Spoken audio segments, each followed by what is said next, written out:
ating province. We are here because we have an important matter. We need to know how is action designed to reinforce existing inequalities. Schools in wealthier areas have more resources, whereas poorer communities lack adequate facilities and qualified staff. These issues have educational disparities. I agree with you, ma'am. But as a teacher, working directly with the students, lagi ko sila nakakasama. So, hindi lang mga materials or mga pagkukulang sa financial yung problema sa loob ng classroom. May mga times din na hindi natin nakakagusta or hindi natin nalalaman na may problema pala yung mga estudyante natin.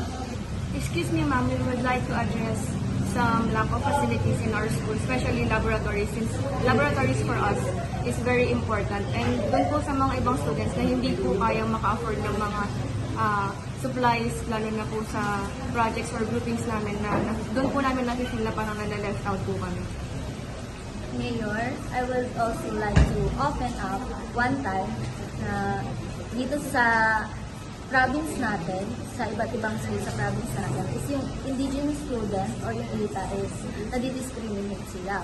Which is, narinig ko rin po one time na there are incident in cheating, which is napalagpas yung local na student while yung ETA is napatawan siya ng suspension.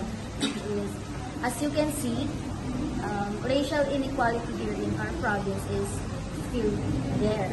And hindi po natin siya napapansin. That's right, and I apologize sa hindi pagiging aware sa mga ganitong situations sa schools dito sa province natin. So from that, we can see that some of our students are having mental breakdowns na nakaka-apekto sa pag-aaral mo. Excuse me, ma'am. I think may classmate po kami dito na hindi nakikipag-participate sa discussion. Also, sometimes kapag may groupings, nahihirap po siyang i-approach kami. Diba, classmate? Which is wrong. So, may I know your name again? Sorry?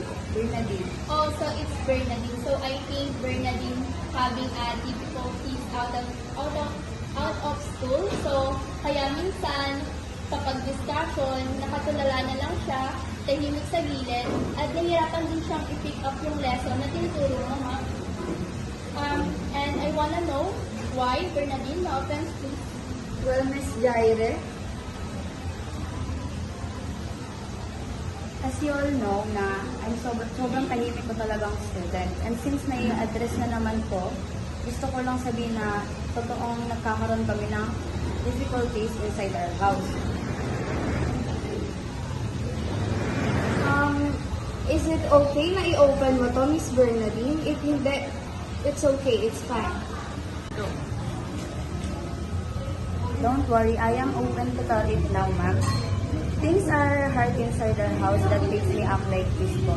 My thoughts are crowded with everything that's happening inside our house. So that's why it's hard for me to focus and understand the lesson. And then, I find it hard to participate because I am scared that my capabilities aren't enough. So I hope that in this way, I'll be able to share and make you all understand my situation or others that has the same experience to me. Thank you for sharing your story. I know that our system lacks of actions with dealing this kind of problems because we're too focused in maintaining the status. That's exactly why I have always tried to foster a classroom environment where every student, regardless of their background, feels supported and valued. Gusto ko yung classroom natin na mapuno ng isang healthy na environment kung saan yung mga student is naririnig or nakikita. The system should support our efforts or changes in teaching students about their learning situation, as it can be eye-opening for us and other students. It is important to understand that situation can make other students thinking studying is hard, as they may not be aware of our backgrounds or reasons, causing us to change our preference. We also need to hear or understand the experience of the students, not here only in our school but around our province. So So, parang ang sinasabi lang ni Miss Jessie is magandang marinig and makita ang bawat iniisip or nararamdaman ng isang estudyante sa loob ng isang classroom.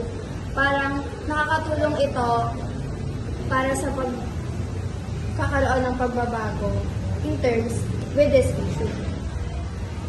I think ang tutulong ko sa discussion natin na ito is, hindi lang siya about sa pagiging race or student. It's about a bigger problem talaga. And maybe if many people understand that, things will change. Thank you for addressing this issue. Rest assured that from now on, I will make sure that all things will be seen and heard at all aspects. So thank you, students. You may go now and you may have your lunch.